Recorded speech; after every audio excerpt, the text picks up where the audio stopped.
One sunny day, Jesus performed a truly amazing miracle. He was teaching a huge crowd of people, and they all grew very hungry.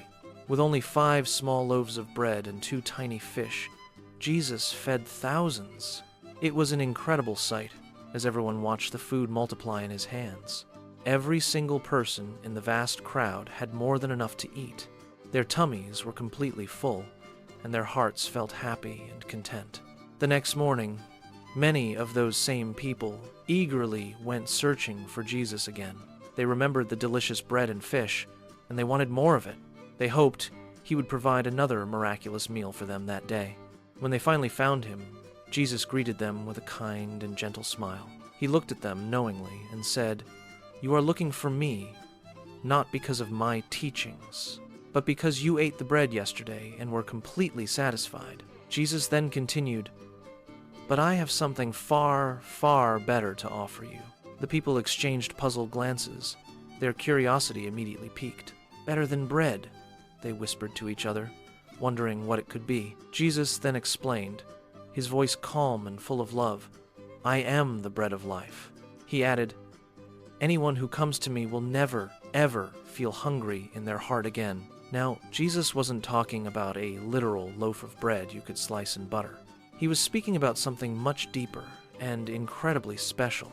Just as wholesome bread helps our bodies grow big and strong every day, Jesus helps our inner selves, our hearts, become strong and resilient.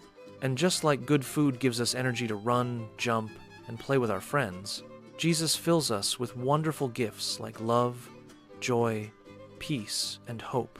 He gives us everything we need to live a truly happy and meaningful life.